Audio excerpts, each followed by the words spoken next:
Welcome to the Human Design Profiles, an entrepreneurship podcast. I'm your host, Chantel, a 1-3 manifesting generator, small business strategist, workshop facilitator, and the author of the Aligned Action series for small business owners.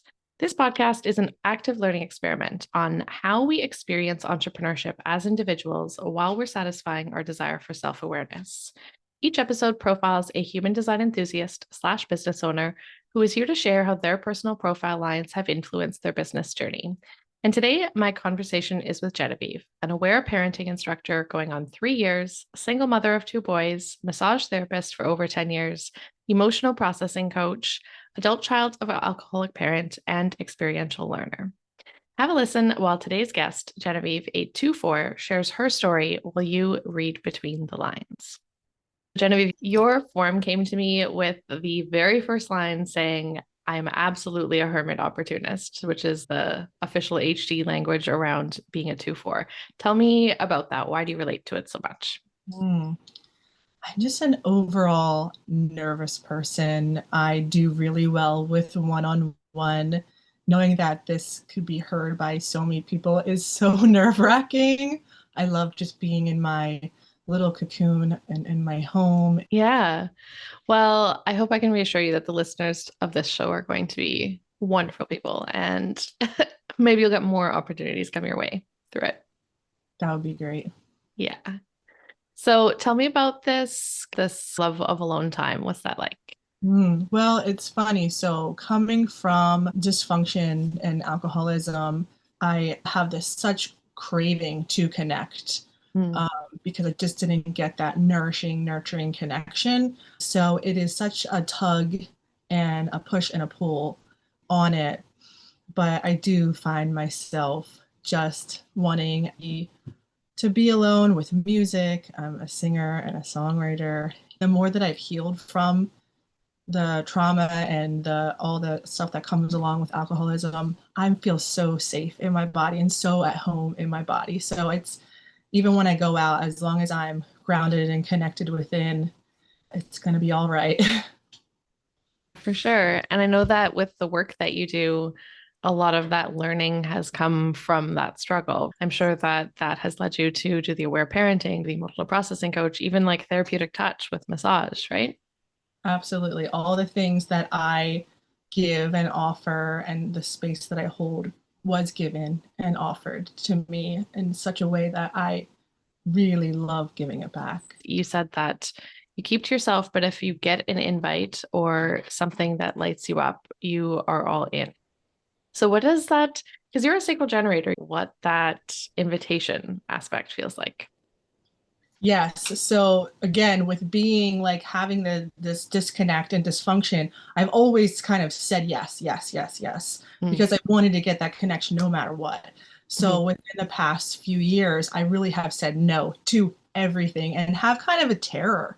But it has given me the opportunity to really go within, to really process, release, have this foundation of safety.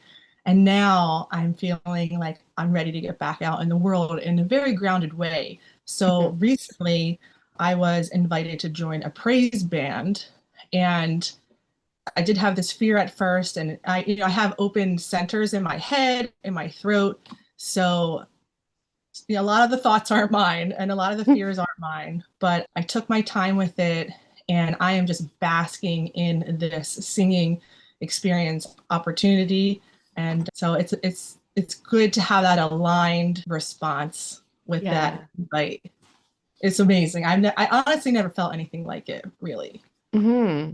I love those moments because they kind of teach you what alignment feels like for you. Like you can remember that embodied experience and then you can use that to gauge going forward. Like, is that Yes, really a yes? Because it doesn't feel like that. yes, yes. Yeah. I just had a practice yesterday, and to just get lost in the time and lost in the singing, and it's just I'm not waiting for it to end. I'm very present. Hmm. That's beautiful. So when did you discover the concept of the 2-4 within human design? So I found out about human design towards the end of the summer, mid end of the summer, Mhm. and I thought I was a projector. I put in the wrong date. So I Oh, was really processing that and then being really sad, but it also making sense with a lot of kind of like the trauma stuff growing up.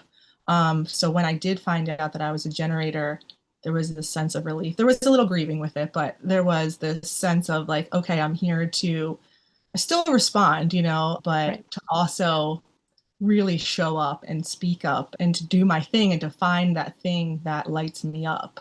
Mhm. But I was always the 2-4. Thank God. A lot of it was the same. It was Yeah. just kind of added on. Like there was new information, new parts of myself Okay. that I had to study up on. So Yeah. interesting. I don't think I've ever talked to anyone who's had that particular experience, actually. Yeah. That's really interesting. How did you discover that it wasn't the right, like, was it a feeling that the chart wasn't right? And so you kind of went deeper and did it again, or you, It came up that the birth time was different. It was, oh, I was about to print it out or something. I was going to share, and I took a screenshot of it and I was going to share stuff on Instagram and my stories. And my birthday's tomorrow, January 6th, and oh, it had exciting. January 1st. Well, pre-happy birthday. Thank you. Thank you. Yeah. So I was like, oh, January 1st. Like I've been looking at this wrong the whole time. Oh, I wow. kind of really, was identifying but I guess there was a little bit of placebo in there, but it gave me this experiential learning. I love that your podcast is experiential learning, but it really helped me to like give me permission to rest. Mhm. And I really needed that. And like that my existence and purely being and not doing is enough. So Mhm. I'm glad it happened. It's very Yeah. funny, but it really was great. I mean, sacrals need that lesson too of resting. Absolutely. Like it's not just projectors who need to rest. I'm a sacral MG. And yeah, you can work and work and work until a certain point.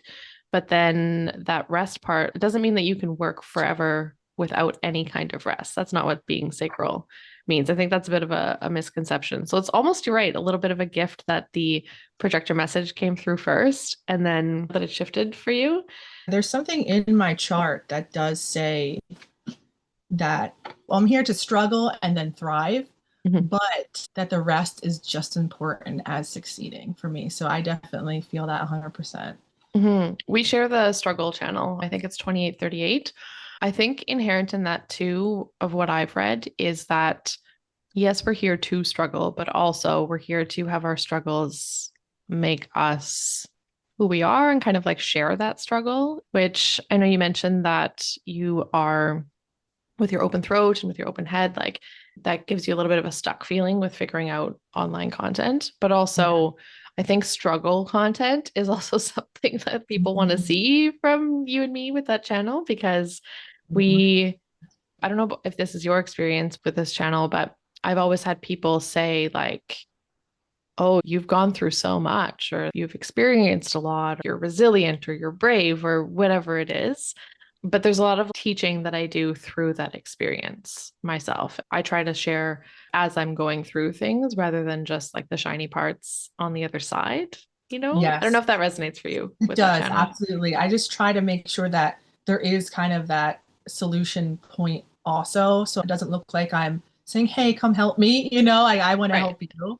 Yeah, So yeah. So like sharing that journey, going through to the other side is awesome. for sure. So I didn't realize like human design is relatively new to you then, kind of in the 6 month time. That's an exciting time because I feel like you're just starting to understand the bigger picture. Often people learn about like their type and their profile first, but you're already into gates and Yes. channels, which is cool. Would you say that in finding human design, you went right into it? Were you drawn to it right away? So my friend was like, "Do you ever hear of human design?" And I was like, "No." And she sent me the link, and obviously I had the wrong profile up first, but I dive in. And it's in my chart too that I just really dive into things like everybody stay out of my way, get out of my way. Whatever it is that I'm here to focus on, it gets my full attention. That kind of has had a shadow side to it with kind of pushing it on people and that sort of thing. But I think I've come to such balance in my life that I kind of keep it for myself. And if something comes up, I ask if I can share. Yeah, I have really dove into it for sure. But also at the same time, I do remind myself that all of these things are lessons and experiences. And opinions and all the things that we can all as human beings take from and experience too. So Mhm. my awakening to presence practitioner, she is a projector, and she has to always bring me back and say, it's really important for you. It's great to learn this information, but to also like not fully identify with it, because the Yeah. answer to everything, at least for what I'm learning, is to be grounded, to be present. And I think that you can get caught up in this, and it can be like, oh, now I have to decondition from all these ideas. I have this philosophy, like, believe in everything and believing nothing. So interesting. And I do find myself like, oh, that's me. So I wrote down here, I have for every channel, I wrote down, um, what is it when you like affirmations. And Mm-hmm. they do help kind of jumpstart things within me, not just in my mind, but it connects me to my sacral and helps me to stay focused, because I do have all these thoughts coming in that are not mine. And I had Yeah. to, like with the healing, learn who I really am and what is my true voice. Hmm. And human design is coming to you at a fun point of that because you are already very much mid-journey from what I'm hearing when that came in, which I probably have gives you a been great perspective on it too, where the system doesn't have to be like the be all and end all of what you're doing. You have all of these other modalities and experiences that are guiding you on that journey. right. Absolutely. Hmm. Yeah, with being aware parenting, there's very much foundational things like children, every child is different. We have these foundational ways of processing stress in our lives that every human being does. Hmm. So I love that. I love that there's just foundational things of being human. Hmm. Are there things that you've found within your chart that also align with things you've learned about yourself through your other modalities? Like, are there synchronicities there? I would say yes, absolutely. The one that what's the channel of mutation, or Hmm. no, maturation. Hmm. Like it really does come from my body, and it is a journey, and it's a long journey, and it's not something that I can pick and choose when things happen. Like it does come to me, and that can be really frustrating. But I think that's probably the biggest one that I'm really stepping into and letting soak in my being, so I can just let go and let life happen for Yeah, me. that's a life learning one for sure. So, through your work, because I'm not sure everyone knows what an aware parenting instructor is or an emotional processing coach, tell us a little bit about that and why that niche is really attractive to you as a 2/4. Sure. So aware parenting, when I got pregnant with my son like 12 years ago, I knew that I needed to parent differently. Like I knew emotions were important. I've always been such an emotional person, highly sensitive. So I typed that into Amazon back in the day, and this book called The Aware Baby popped up. And the first thing I read was, when all needs are met, crying in itself is the need, and it releases stress from the body. And that changed my life forever. I was slowly learning it because I was still facing so many demons within myself. But as I kept learning and I kept practicing, it's a practice, it's not perfect. I just was like, this needs to be known, especially in America. There's only a handful of aware parenting instructors. It's kind of similar to a parenting type called hand in hand parenting. I'm not sure if you're familiar. It's really, really big in Australia. And so everybody's over there, and I wish I was there with them, but I get this opportunity to spread it here. And it's a really hard pill for people to swallow, because it's not just about your own parenting, but you growing up and what you did or didn't get. And it's very, very triggering. But triggers are so healing, and they're so therapeutic and medicinal when we face them. So with being the 2/4, I really am just starting to come out of my shell with wanting to offer, because it is such a touchy subject, I think. Hmm. Because it's like sometimes it's like this is wrong and this is right, and sometimes it's very black and white. And I want to just offer it in such a compassionate way. It's like attachment style parenting, like the baby wearing and the prolonged breastfeeding. And the number one thing with aware parenting is connection. Above everything else, connection. Keep connecting with your child, showing up where they are, and realizing that behaviors aren't the problem. It's what's underneath the behaviors, that when children are misbehaving, when they're disobeying, when they're this and that, all the things that we deem children as being bad for, there's something else deeper going on underneath that hasn't been dealt with. So it's like, the fight, flight, freeze. They're just in a stress response state and they're not trying to hurt anyone. They just need our help as parents. And the first thing is we need to understand what behaviors really are. I want to make stickers. One is like, respect children now, ask me how. And children do not owe adults respect. And I think that could be so triggering. And I'm always afraid, like if I put it on my van, someone's gonna like key at my van. But children are, treated as second class citizens. And I'm just not willing for that anymore. And I'm not perfect. It's not about being this perfect parent, but it's the connection over and over, reconnecting. My thing is connect, repair, reparent. So connection, and if that connection's not there, repair. I'm sorry. This is what I'm working on. This, tell me how you feel. And then the reparenting ourselves and getting the support is foundational. It's crucial, and it's forever. It's a forever relationship that keeps growing. So I'm just kind of waiting for an opportunity for someone. And here you are. So this is so great that I get to share. But I would love to teach locally and connect locally with parents, especially when I see parents struggling and being kind of a little harsh, to offer support and compassion, So I'm figuring that all out right now. Right. Yeah. Oh, you speak about it with such passion. I think you've really found the right thing for your journey. And you're right about the community aspect, which of course is a four-line thing about like bringing an idea to a wider community, making those connections. Connection is huge to a four-line. And really, you're like talking about connecting with your child, but also connecting with yourself and also connecting with your community. There's a lot of levels to that connection.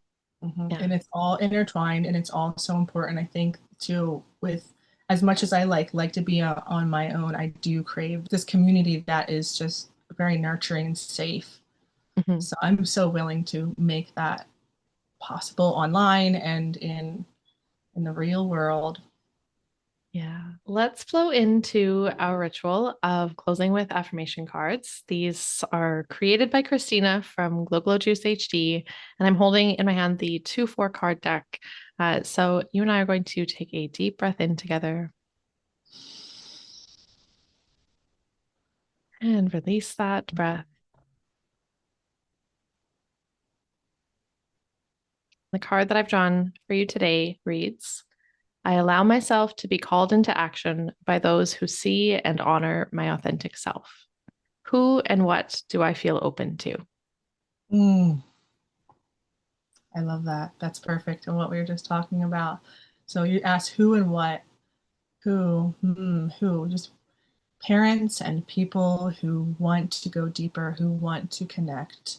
My thing is a calling for connection. So they have this inner calling that is saying that there's so much more to life, and they're curious about it, and they're curious just enough that I can just come in there energetically, and the universe aligns all of the things that we connect. So that's who, and what is just really being authentic and vulnerable, and it's safe enough too. You need to have that safety. That's number one. If you don't feel safe, it's just not going to happen. So I think those are the two. Yeah. Well, if anyone out there listening is open to this and wants to connect, where should they come find you? They can find me on Instagram. That's like my number one place. It's Genevieve K. Busch, Busch, like the beer. And I've got the website. It's a calling to connection.godaddysites.com. I'm on Facebook as Genevieve Busch. And then on YouTube, I'm also Genevieve K. Busch. So that's where you can find me.